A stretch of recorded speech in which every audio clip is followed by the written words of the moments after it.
ये मधु अब तक रसोई में नहीं आई? अब तक तो वो आ जाती है ना। उसकी तबीयत तो ठीक होगी ना? पता नहीं। श्री बेटा, हरी को चाय दे दे। सब ठीक तो होगा ना? एक मिनट।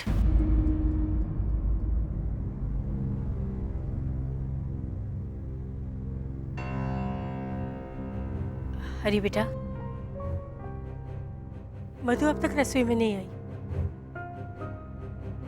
इतनी देर तक वो कभी नहीं सोती। उसके कमरे का दरवाजा भी बंद है। अब मैं आपसे कैसे बताऊं माँ जी, कल रात को क्या हुआ था जब आप सब सो रहे थे। सब ठीक तो होगा ना?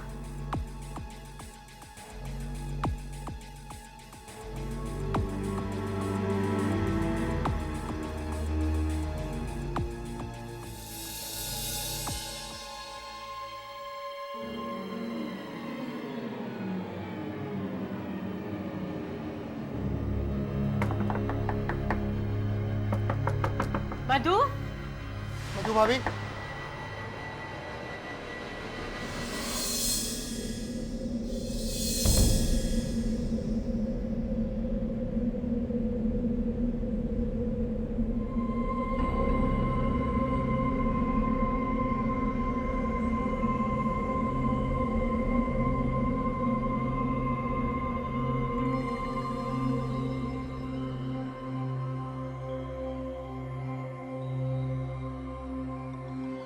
ये मधु को क्या हो गया? और इसने काली साड़ी क्यों पहन रखी है? क्या हो गया इसे? मधु, मधु बेटा,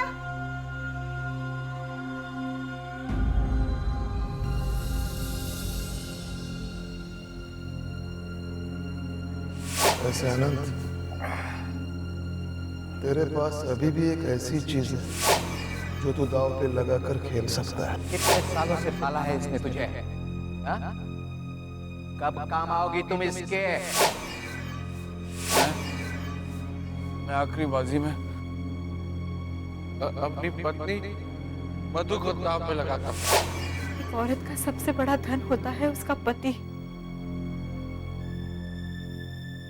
लेकिन जब उसके पति ने ही उसे धन समझकर दांव पर लगा दिया, तब भी मैंने आपसे कोई शिकायत नहीं की। लेकिन आज बात मेरी आस्था की है। जब मेरी श्रद्धा में कोई कमी नहीं थी, तो ये सब मेरे साथ क्यों हुआ?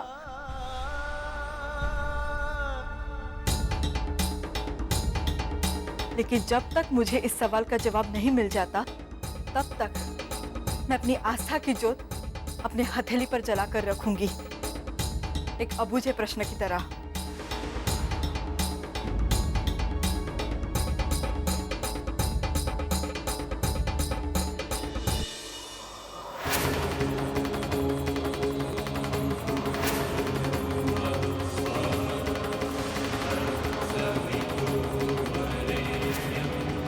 रुद्र, जाओ, जाकर इसकी पूजा भंग कर दो, ताकि इसे ये लगे कि जो भगवान की ये पूजा करती आई है, ये सब इसकी बेवकूफी थी। और यही इसका जवाब होगा। रुद्र, जाओ।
भोलेनाथ, मेरी बड़ी बाबू को बचा लीजिए।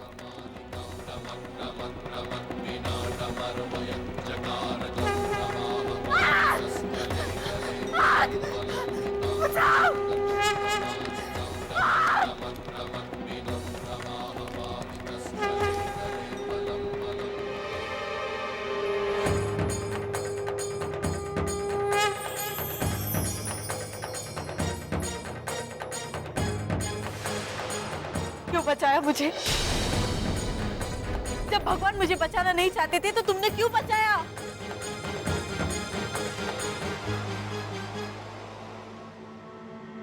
क्या हुआ मधु? मधु इतना चीखे क्यों? आज जाकर मुझे पता चला जिससे मैं भगवान के प्रति अपनी आस्था समझती थी, वो तो मेरी बेवकूफी थी।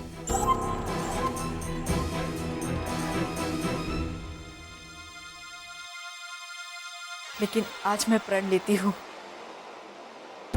आज के बाद मैं किसी भगवान को नहीं मानूंगी।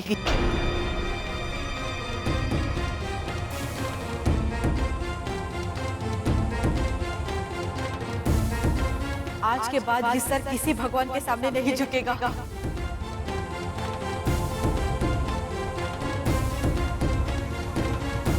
क्योंकि भगवान नाम की चीज कोई है ही नहीं। क्या कह रही है तू मधु? वही तो बड़ी बात, कि सिर्फ अग्नि परीक्षा लेना जानते हैं, प्रेम की वर्षा करना नहीं। आज मैं चुप नहीं बैठूंगी। इतने सालों से इन्होंने मेरी गोद सुनी रखी।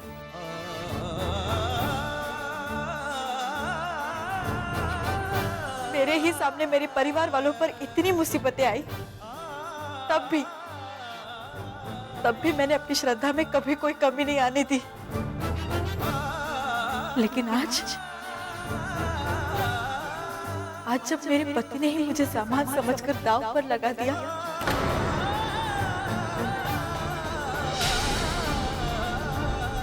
बस कीजिए मधु भाभी।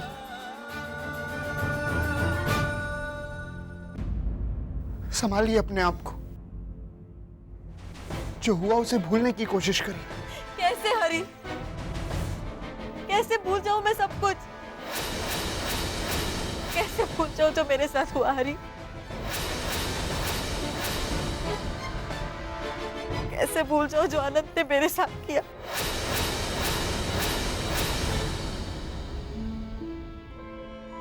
और तो और आज जब मैंने इन्हें अपना समझकर इनके पास मदद मांगने आई, तो इन्होंने मुझे उसी दिए से जलाना चाहा।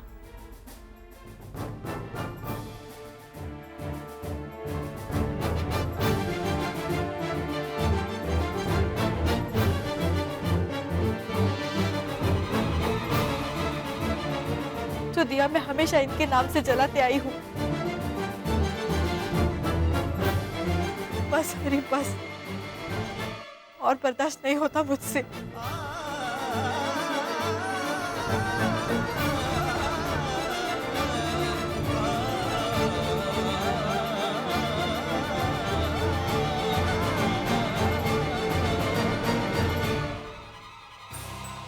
देखा बहना, तुम जीत कर भी हार गई, और मैंने अपनी हार को अपनी सबसे बड़ी जीत में बदल दिया।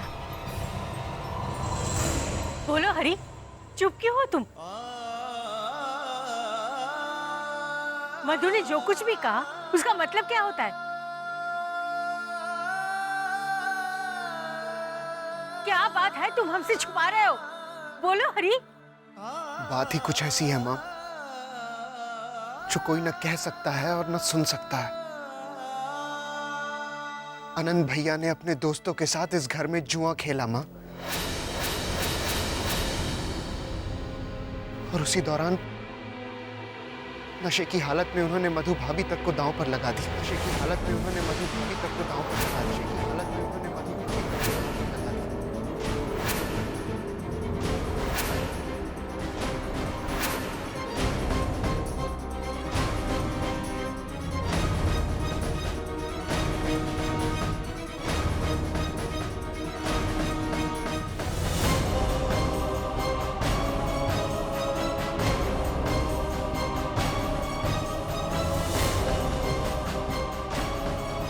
मैंने ये ठीक नहीं किया माँ।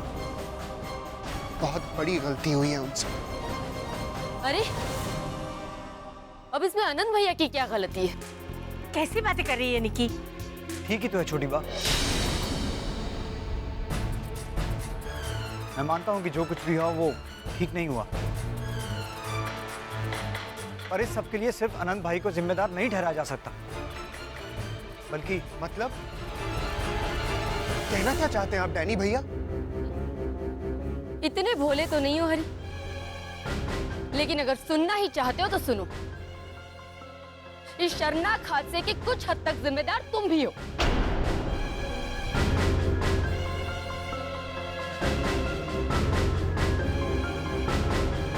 ना तुम उस मंदिर को तोड़ने के लिए मना करते हो और ना ही आनंद भैया को पैसों के लिए ये गलत तरीका अपनाना पड़ता। आप कहना क्या चाह रही हैं निकी भाभी? बात बात पर आप उस मंदिर को क्यों बीच में ले आती हैं?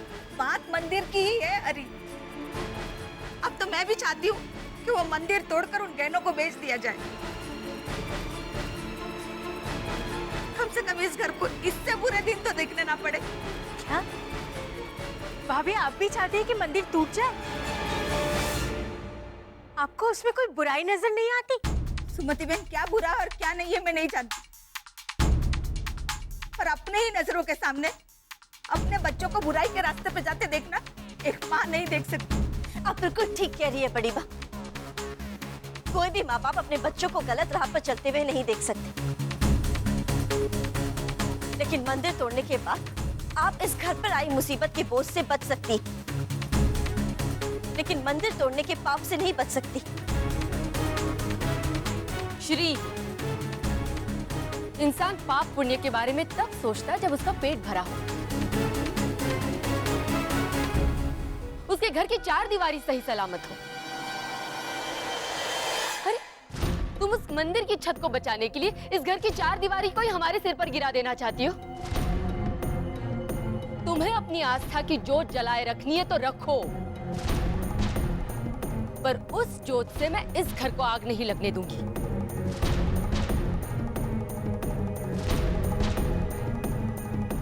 समझी तुम?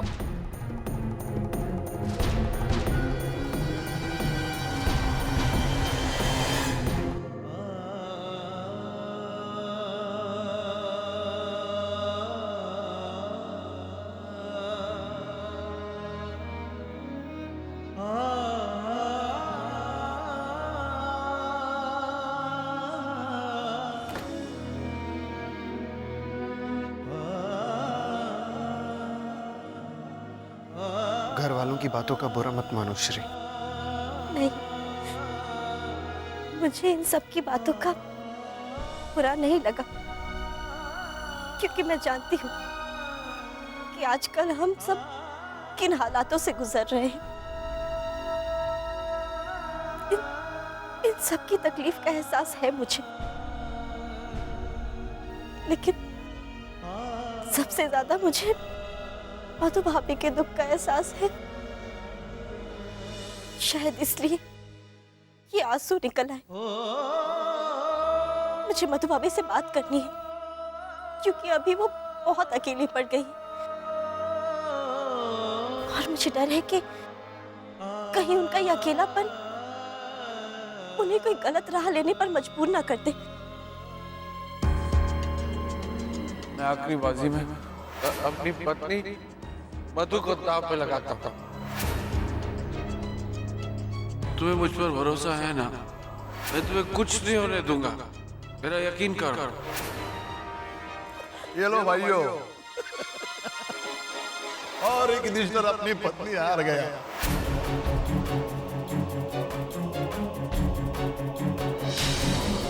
आपकी बीवी मेरी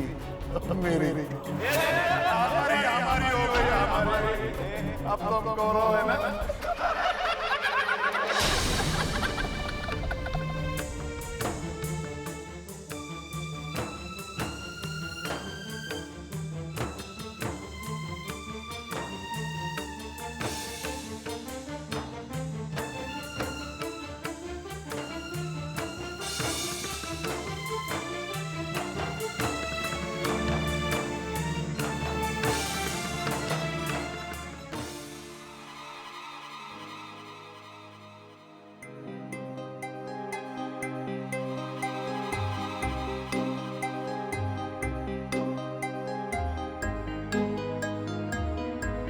बड़ी बाबू,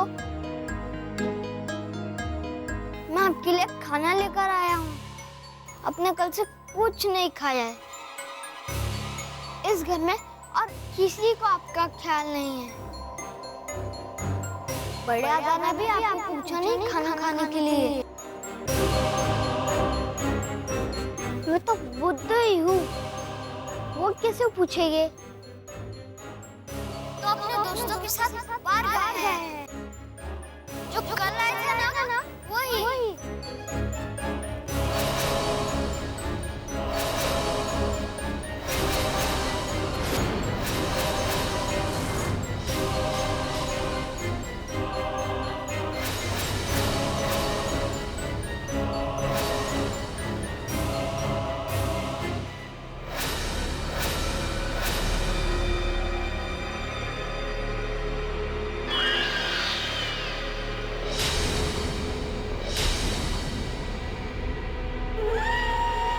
मुझे इसी घड़ी का इंतजार था रुद्र। मधु ने भगवान के ऊपर से तो अपना विश्वास उठा लिया और मंगलसूत्र के साथ साथ इसके सारे रिश्ते नाते सब टूट गए। और अब इस खाने के साथ साथ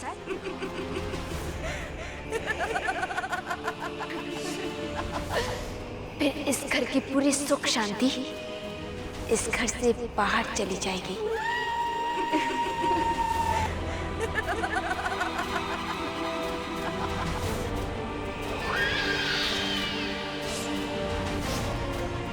चुप हो जाओ बड़ी बाबू, अपने आंसू पोंछ लो। मैं हूं ना आपके साथ, आपका बेटा।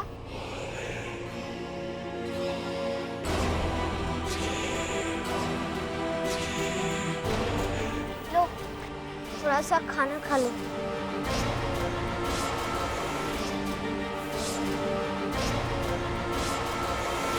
हे भोलेनाथ, कल जो कुछ भी हुआ उसके बाद मधु भाभी का तो सब पर से विश्वास ही उठ गया होगा। लेकिन अगर उनके आपके प्रति विश्वास की डोर टूट गई ना, तो वो दुखों का सामना नहीं कर पाएंगी। उन्हें शक्ति दीजिए।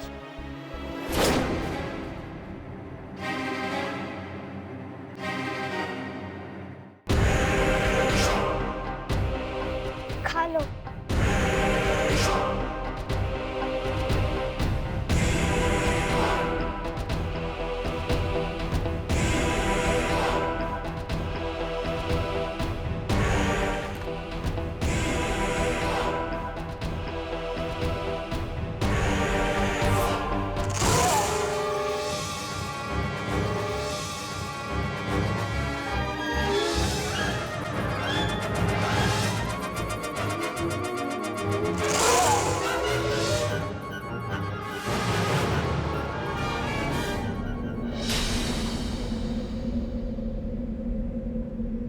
ये भोलेनाथ, ये अचानक घर के अंदर तेज हवाएं कैसे चलने लगी? लगता है ये किसी बुरे अपशगुन की चेतावनी है।